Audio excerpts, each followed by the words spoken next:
My twin sister named her baby after our dead brother to win our parents' inheritance. Today she found out our brother left everything to me before he died. Growing up, Emma and I were identical in looks but opposite in everything else. While I stayed home helping our older brother Spain through chemo, Emma was in Ailey becoming an influencer. She visited twice in 3 years, posted one photo with him for cancer awareness, got 50k likes. Sign died last year at 29. Emma flew in for the funeral, gave a speech about their unbreakable bond, then flew back to shoot a sponsored turning video. I held our parents while he sobbed, cleaned out Sign's apartment alone, wound his journal where he wrote, "At least I have one sister who gives a damn." 6 months ago, Emma announced she was pregnant. First grandchild, Paris, were thrilled. Then at the gender reveal, she announced, "It's a boy and we're naming him Scene." My mother collapsed crying. My father hugged Emma like she'd brought their son back. I stood there feeling sick because I knew Emma. This wasn't tribute. This was strategy. See, our parents are old school wealthy, the kind who believe in legacy and carrying on the family name. They've been updating their will, making comments about whoever gives us grandchildren who honor the family. Beyond blessed to honor my angel brother's memory, baby Tian will carry on his uncle's amazing legacy. Number rainbow baby, number miracle of life, number Scene forever. What she didn't know was that 3 weeks before he died, B called me to his hospital room, handed me an envelope. "Don't open this until you need to," he said. "You'll know when." I knew when. It was yesterday at baby San's legacy shower. Yes, Emma invented a new type of party. My parents announced they were putting aside their entire estate in a trust for little Lean, our second chance. I opened the envelope inside. Pin's will, his savings, his life insurance, his investment portfolio, his car, his watch collection, his signed first edition books, his guitar,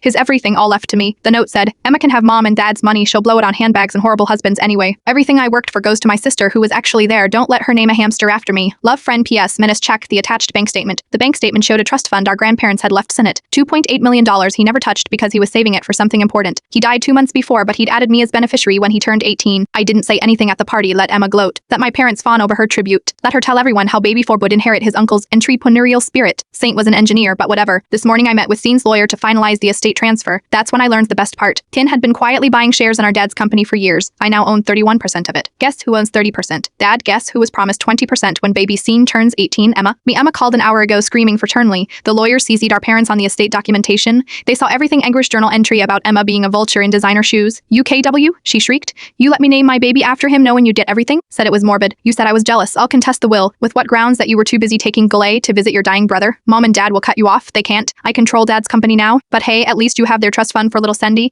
the one they created yesterday. The one that matures when he's 35. Silence. Yeah, Emma. They structured it so you can't touch it, because even they know what you are really like. She hung up, posted on Instagram that I am manipulating our family's grief for profit. The comments aren't going her way. Wrapped out people. Remember all her LA party posts while Fawn was dying. My favorite comment. "Didn't you rinse from Cotella the week he was in the ICU?" She deleted the post. "My parents called last night. They're not angry, they're relieved." Mom said. Sign knew what he was doing, both parts of it. Dad added, "We love Emma, but we're not stupid. The trust fund is ironclad. She can't leverage our grandson for money. I am setting up a scholarship in Zan's name for engineering students who've lost siblings to cancer. Emma threatened to sue if I use Sign in the name since that's her son's brand now. I'm calling it the Original Sen Memorial Fund. Her son can explain that to people when he's older."